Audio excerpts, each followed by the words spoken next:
Hello everyone, मैं हूं doctor Surabhi Solanki और आप देख रहे हैं मेरा चैनल डॉक्टर सुरभि की प्रेगनेंसी टिप्स।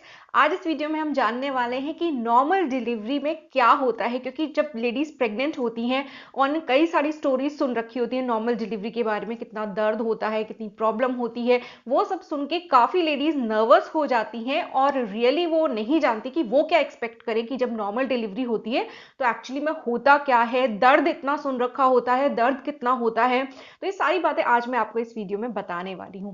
देखिए, जब आप प्रेगनेंसी में आपको एक एक्सपेक्टेड डेट ऑफ डिलीवरी दी जाती है, आपकी जो एलएमपी होती है यानी कि जो लास्ट मेंस्ट्रुअल पीरियड आपका आया होता है, यानी कि लास्ट पीरियड का जो पहला दिन होता है, जिस दिन आपको खुल के ब्लीडिंग स्टार्ट हुई थी, उस डेट से काउंट किया जाता है और आपको एक ईडीडी यानी कि एक्सपेक्टेड डेट ऑफ डिलीवरी दी जाती है। जरूरी नहीं है कि उसी एग्जैक्ट डेट पे आपकी डिलीवरी होगी। आप ये समझ सकते हैं कि आपको एक हफ्ता पहले या एक हफ्ता बाद उसमें डिलीवरी हो सकती है, इतना रेंज रहता है डेट्स का। तो उस डेट के आसपास आपको थोड़ा कॉशियस रहना चाहिए। कुछ पर्टिकुलर सिम्टम्स जो अभी मैं आपको बताने जा रही हूँ, वो अगर आपकी बॉडी में अपीयर होते हैं तो इसका मतलब कि अब आपकी डिलीवरी होने वाली है और आपको डिलीवरी के लिए हॉस्पिटल जाना चाहिए। अभी क्या मुख्य लक्षण होते हैं वो मैं आपको बता देती हूँ। एक तो पहला सिम्टम होता है ब्लडी शो। ब्लडी शो में क्या होता है कि आपके वेजाइना में से थोड़ा सा म्यूकस आता है और उसमें हल्का सा ब्लड के स्ट्रीक्स आते हैं। तो ये एक म्यूकस मिक्स्ड ब्लड टाइप का आता है आपके वेजाइना में से। ये जनरली, और आप अगर फुल टर्म है उस टाइम पे, तो ये इंडिकेट करता है कि आपका जो सर्विक्स है वो खुलने लग गया है, यानी कि बच्चेदानी का मुंह जो है वो खुलने लग गया है और अब आपकी डिलीवरी होने वाली है। तो अगर आपको 9 मंथ्स ऑफ प्रेगनेंसी हो गए हैं और आपको इस तरीके का ब्लडी शो आ रहा है, तो आपको तुरंत अपने डॉक्टर के पास वहां पे जाके दिखाना चाहिए। इसके अलावा अगर ब्लडी शो नहीं आया है लेकिन आपको जो लेबर पेन्स हैं वो स्टार्ट हो गए हैं, अब इसमें भी बड़ा कंफ्यूजन होता है क्योंकि प्रेगनेंसी के टाइम पे कई तरीके के पेन्स हो सकते हैं। एब्डोमेन में आपके पेट के हिस्से में कुछ दर्द हो सकता है, जरूरी नहीं है कि हर दर्द आपका लेबर पेन ही हो। तो ये कैसे पहचानेंगे कि ये आपका लेबर पेन स्टार्ट हो रहा है? इसमें क्या होता है, लेबर पेन का जो दर्द होता है वो पीछे से आगे की तरफ आता है और साथ में जब आपका पेन उठता है, दर्द उठता है, तो कुछ सेकंड के लिए आपके जो पेट की मसल्स हैं वो कॉन्ट्रैक्ट हो जाती हैं, यानी कि अकड़ जाती हैं या हार्ड हो जाती हैं और उस वक्त आप उसको फील कर सकते हैं कि दर्द उठता है और एब्डोमेन आपका हार्ड होता है। ये दोनों चीजें साथ में होती हैं। और लेबर पेन जो होता है, एक और उसका कैरेक्टरिस्टिक होता है कि वो रुक रुक के आता है, कंटिन्यूसली लगातार नहीं होता है। कुछ टाइम के लिए दर्द उठता है, फिर ठीक हो जाता है, फिर कुछ टाइम के लिए उठता है, फिर ठीक हो जाता है। इस तरीके से लेबर पेन स्टार्ट होता है और धीरे धीरे करके इसकी जो इंटेंसिटी होती है और फ्रीक्वेंसी होती है वो बढ़ने लग जाती है। इसका क्या मतलब हुआ, यानी कि पहले जितने टाइम के अंतराल पे आ रहा था, अब वो टाइम गैप कम होता जाता है और दर्द का ड्यूरेशन बढ़ता जाता है, यानी कि ज्यादा देर के लिए दर्द रहता है। तो ये जो कुछ फीचर्स हैं ये टिपिकल लेबर पेन के हैं। अगर आप ड्यू है, आपकी डेट आने वाली है आसपास और साथ में आपको इस तरीके के पेन्स शुरू हो गए हैं, तो बिल्कुल आपको अपने डॉक्टर के पास जाना है, क्योंकि हो सकता है कि आप लेबर में अब जा चुकी हैं और बच्चे की डिलीवरी का टाइम आ चुका है। तीसरी चीज आपको ये ख्याल रखनी है, जो कि एक नॉर्मल चीज तो नहीं होती है, लेकिन कभी कभी क्या होता है कि एमनियोटिक फ्लूइड जो है, यानी कि जो तरल पदार्थ होता है जो बच्चे को घेरे रखता है, एक झिल्ली जैसी होती है जिसको एमनियोटिक सैक बोलते हैं, उसके अंदर पानी भरा होता है, उसी के अंदर आपका बच्चा जो है वो पूरा सुरक्षित रहता है प्रेगनेंसी के दौरान।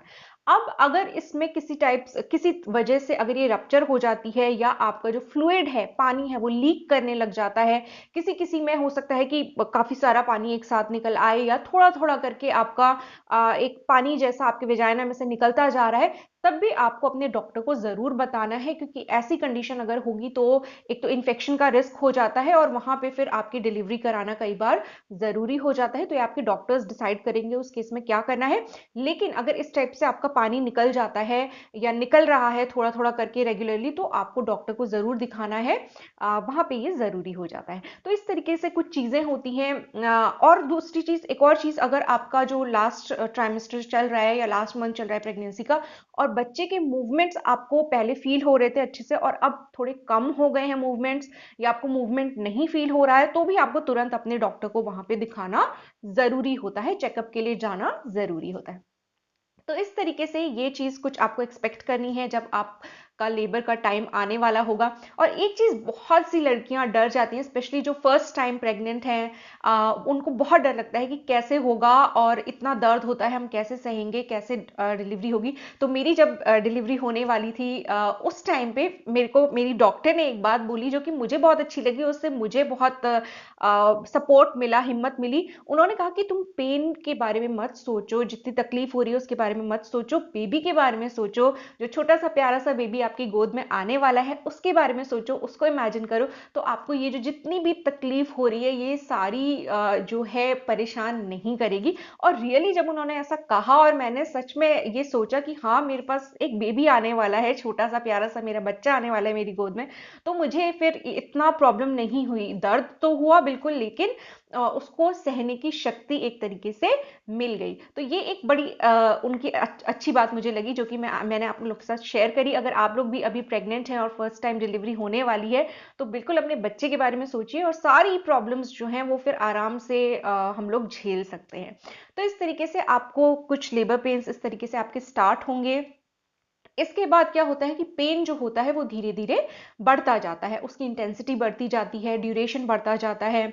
और उसके बाद फिर एक स्टेज ऐसी आती है जहां पर कि आपका जो सैक होता है, एमनियोटिक सैक होता है, वो रप्चर कर जाता है और वहां से पानी जो होता है वो सारा आपका निकल जाता है। तो नॉर्मल केसेस में यही होता है, जो मैंने आपको एक कंडीशन बताई कि पहले से लीकेज होने लग गई है एमनियोटिक फ्लूइड की, वो एक नॉर्मल कंडीशन नहीं होती है, एक एबनॉर्मेलिटी ही होती है, और अगर होती है तो आपको डॉक्टर को दिखाना होता है। अदरवाइज जब आप लेबर में जाते हैं और आपके लेबर पेन्स कंटिन्यू करते हैं कुछ टाइम तक, उसके बाद एक स्टेज आती है जिसमें कि आपका जो पानी है सारा वो आपकी वेजाइना में से निकल जाता है। आपको लगेगा ढेर सारा किसी ने एक बाल्टी पानी निकाल दिया हो आपके वेजाइना में से। तो इस तरीके से आपका उसके बाद आपकी जो पेन्स की इंटेंसिटी होती है वो और ज्यादा बढ़ जाती है, पेन्स और अच्छे आने लग जाते हैं। तो जब बच्चे का हेड दिखने लग जाता है डॉक्टर्स को, आपकी वेजाइनल ओपनिंग से आने लग जाते हैं, तो वहां पे ज्यादातर सेटअप्स में एक कट लगाया जाता है। उस माइनर सर्जरी को एपिजियोटमी बोलते हैं। उसमें वो कट लगा देते हैं ताकि हेड इजीली बाहर निकल आए और बॉडी इजीली बाहर बच्चे की निकल आए और ज्यादा प्रॉब्लम ना हो वहां पे। तो ये एक छोटा सा कट लगता है। उसके बाद बेबी का हेड डिलीवर होता है पहले, और फिर उसकी पूरी बॉडी डिलीवर हो जाती है। और इसके बाद आपको पेन में थोड़ा रिलीफ मिलता है, लेकिन अभी जो प्लेसेंटा होता है वो अभी भी अंदर होता है। वो करीब 15 मिनट बाद निकल ही जाता है, 15 से 20 मिनट का टाइम लग सकता है। उसके बाद आपको थोड़ा सा पेन और उठेगा, अपने उतना तेज नहीं जितना कि आपको बेबी की डिलीवरी के टाइम पे उठा था।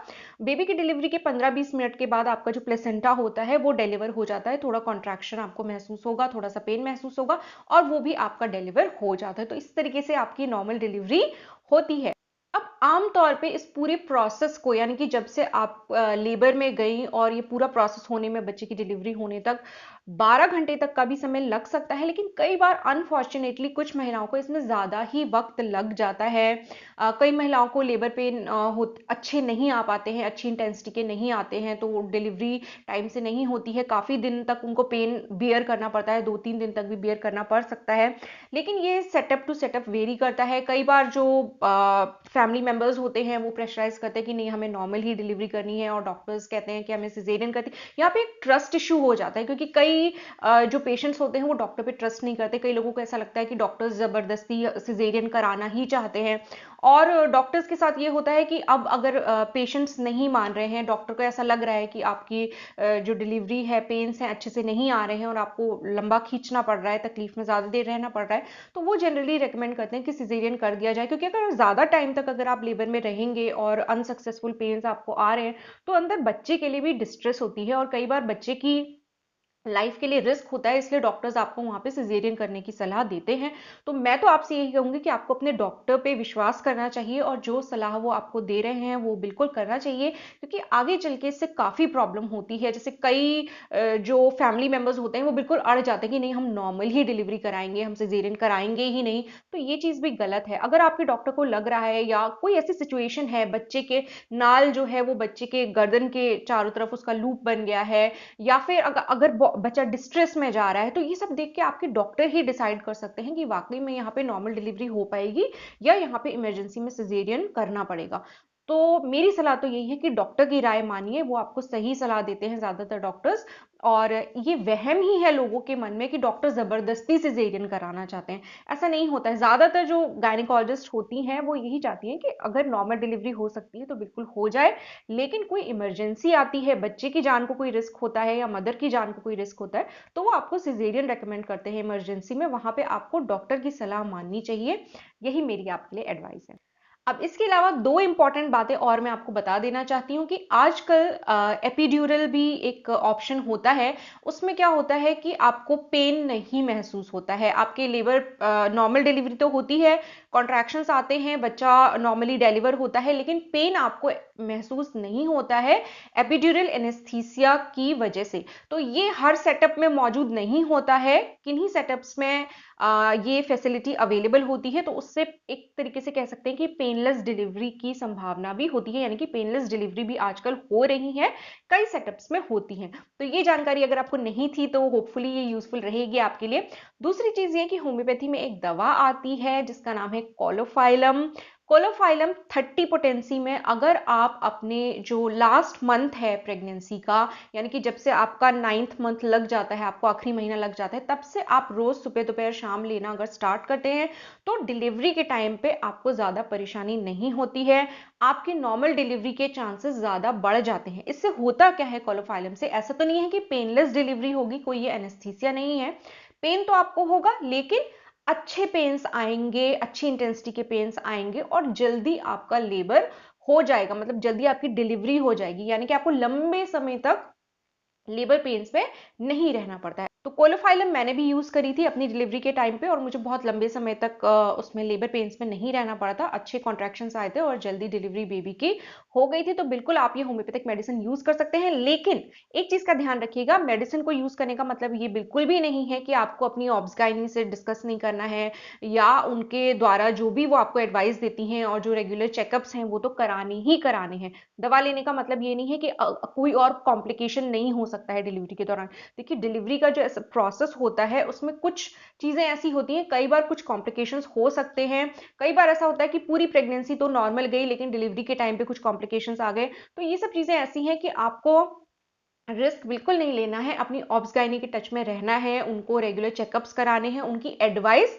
अच्छे से फॉलो करनी है। तो इस तरीके से आपकी नॉर्मल डिलीवरी होती है। और होपफुली मैंने जो आपको एक बात बोली वो आप जरूर याद रखिएगा। ये सब जो हो रहा है वो बच्चे के लिए हो रहा है, आपके बेबी के लिए हो रहा है। तो बिल्कुल बेबी का चेहरा सोचिए, बेबी का चेहरा इमेजिन करिए, वो आपके पास आने वाला है। तो ये सारी परेशानियां आपको इतना परेशान नहीं करेंगी। होपफुली आज का ये वीडियो आपको कुछ यूजफुल लगा होगा, काम का लगा होगा।